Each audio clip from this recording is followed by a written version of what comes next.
Namaskar. Welcome to another episode of Editorial.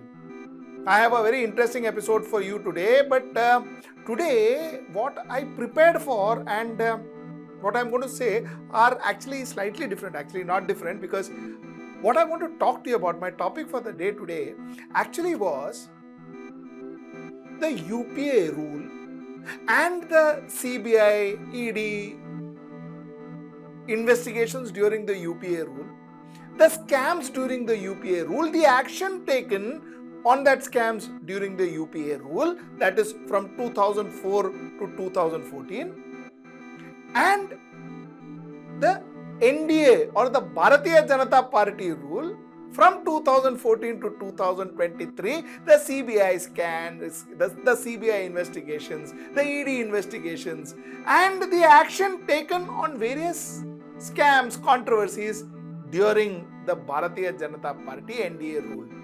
I just wanted to weigh the both. That was my topic.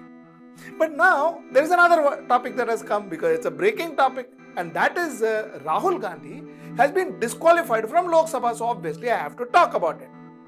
So let's start with Rahul Gandhi's disqualification and go back to my original topic. Let's get right into the show. Now, a special judicial magistrates court had convicted Rahul Gandhi on the 23rd of March for criminally defaming the Prime Minister of India. He had done this in Karnataka during elections. This chief judicial magistrate convicted him, and today, incidentally, the Lok Sabha, the Secretariat of Lok Sabha disqualified Rahul Gandhi. Now, the thing is, the chief judicial magistrate had given 1 month for Rahul Gandhi to go to higher courts, go to High Court, go to Supreme Court and all of that. He had given 1 month for to Rahul Gandhi and Congress to appeal before higher courts, but the Lok Sabha didn't wait. The Lok Sabha didn't wait. Immediately, they disqualified Rahul Gandhi.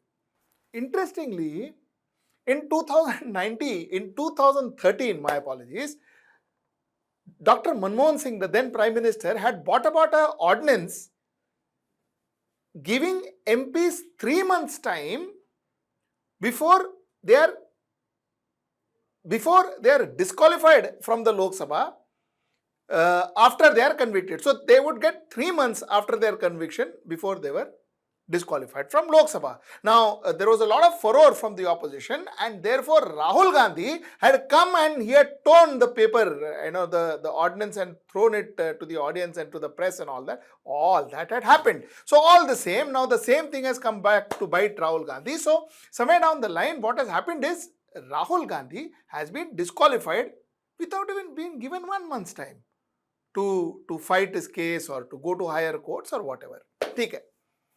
For starters, I think this is a boon to Rahul Gandhi, because end of the day, disqualifying your star opposition, all said and done, whether you like it or not, Rahul Gandhi is the most popular opposition leader in India today. So your star opposition leader, I'm not saying opposition leader as an opposition leader in the house, because I know I'll get a lot of comments. I'm saying opposition, a member of the parliament who is an opposition, who is the leader of his party. So an opposition MP, for instance, opposition MP, the star opposition MP in the parliament house, the most popular opposition MP in the Lok Sabha, has been picked up and disqualified unceremoniously just 1 day after his conviction. So it is going to give a lot of sympathy to Rahul Gandhi. It is also going to put him in the limelight for the next 15, 20, 25, 30 days in all the news media, and also it will increase his popularity, possibly increase his popularity more than what happened during the Bharat Jodo Yatra, which also phenomenally increased his popularity. This will also increase his popularity multifolds. So I don't know, looking at it from a political prism, whether this is a right decision by the current government, or was it a decision that this government may have to regret in the future, especially as it closes as it comes close to the 2024 election. So that's where it stands. As far as Rahul Gandhi is concerned, I'm sure Congress party and Rahul Gandhi will be appealing to higher courts, will be going to high court, will also be appealing against this disqualification. But that said, I am sure, like I told you, Rahul Gandhi, somewhere in his heart of heart, will be a happy man today that he's been disqualified. That's topic number one. Now let's get into the topic of the day. 14 opposition parties approached the Supreme Court to say that, listen, you know what? The government of the day is misusing CBI, is misusing central agencies.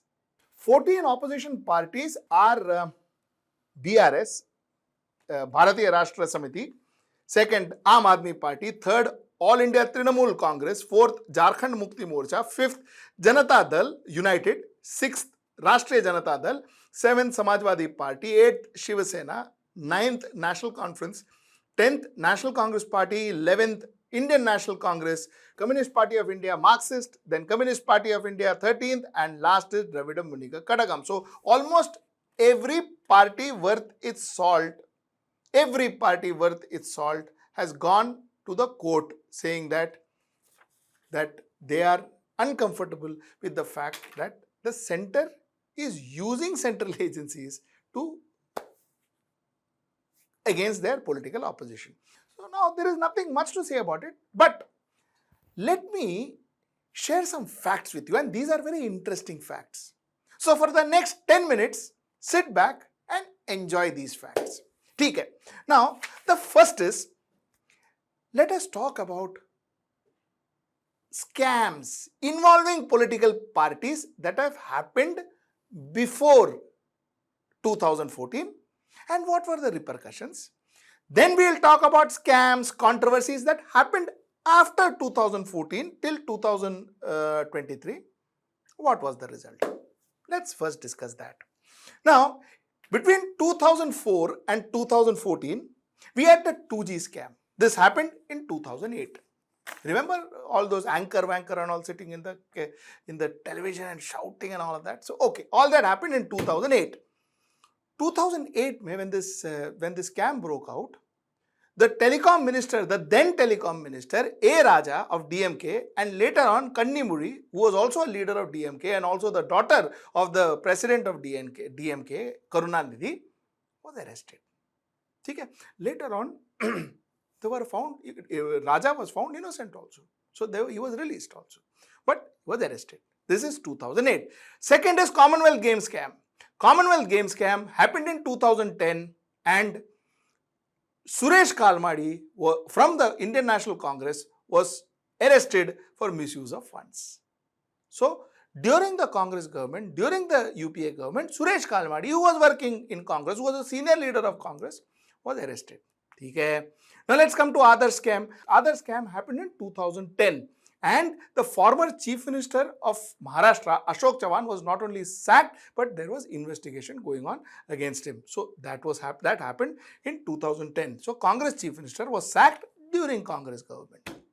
Coal allocation scam 2012, and in this case, Union Minister of State for Coal, Dasari Narayana Rao from Indian National Congress was arrested. This was obviously also during UPA time. So 2012, UPA was ruling and an Indian National Congress person was arrested. So these were the major scams that happened during that time. I must have missed out a few. I am not disputing that. But these were the scams that happened and this was the action that took off. Now let us go to after 2014. After 2014 also there were a lot of controversies. Now you call it scam, controversies or media created events and all, any words you can give them. There were a lot of controversies that happened then also. Now let us see what happened after 2014. After 2014 we saw the Rafale deal issue which broke in 2019 just before the general election. There in that case there was no arrest and all because Supreme Court have found no evidence of wrongdoing or corruption in the deal and there was no arrest. The second was Pegasus software. In 2021, Supreme Court will decide the limits the government must adhere to while surveilling people. This is what the decision was. Obviously, no arrest made here also. Lakhimpur Khiri case, that was the case where there was this there was this young man who was the son of the Minister for Home, the Union Home Minister for State. His son had crushed a few farmers in Lakhimpur Khiri, and Ashish Misra was arrested, but he's out on bail. Okay. Then you have the Karnataka contractor suicide case. Now, mind you, Karnataka is now called the 40% government. There is a lot of corruption. They say they accuse the Karnataka government of a lot of corruption and all that. But there was a specific case where a Belgaum-based contractor Santosh Patil had committed suicide and blamed the former Karnataka minister E.S. Ishwarappa for his death, according to reports. The police cleared the minister's name, no arrest made. Okay. The Adani Hindenburg case. In the Adani Hindenburg case, a lot of people had spoken about the link with the government and Adani support, government trying to support Adani and government having given support to Adani, and all of that was said. The Supreme Court has set up an independent panel to investigate if there is any regulatory failures related to the allegation. That is the status today. So, no arrest made, nothing till now. No problem, because there is nothing found either. So, I am just saying, I am just giving you the status. No arrest made, nothing till now. Electoral bond case. The Supreme Court on 11th of April 2023 will decide if the matter should be referred to a constitutional bench. So, this electoral bond case is happening from 2018 and it is continuing. No arrest made, nothing happened till now. So, this is what happened before 2014, and these were the arrests and the action taken before 2014, and this is what happened after 2014 and the action taken after 2014. Now, it is up to you to decide. Now, let me also give you some more detail. From 2014, 29 cases of people belonging to the UPA government were under CBI scanner. CBI was investigating 29 people, including the Ashok Chavan that I spoke to you about. 29 people. CBI was investigating 12 people from Bharatiya Janata Party. CBI was investigating 5 people from Bahujan Samaj Party, BSP, 4 from TMC, 3 from SP, 2 from BJD, 3 from INLD, that is Haryana, 1 from PMK, and 1 from Lok Jan Shakti Party, that is Ramvilas Paswan's party. So, this is how, this were the investigation that happened before 2014. Once again, UPA 20, BJP 12, BSP 5, TMC 4, SP 3, BJD 2, INLD 3, PMK 1, LGP 1. Now, very interestingly, the ruling party had most of their members under the CBI scanner before 2014. Now, let us look at the scene after 2014, from 2014 to 2023. BJP has 6 of their members under the BJP scanner. Currently, 20 members from TMC, 26 members from Indian National Congress, 10 members from BJD, 3 members from Shiva Sena, that is Uddhav Thackeray division, Uddhav Thackeray wing, 10 from RJD, 5 from BSP, 4 from AAP, 6 from YSRCP, that is YSR's party, and 5 from TDP. So the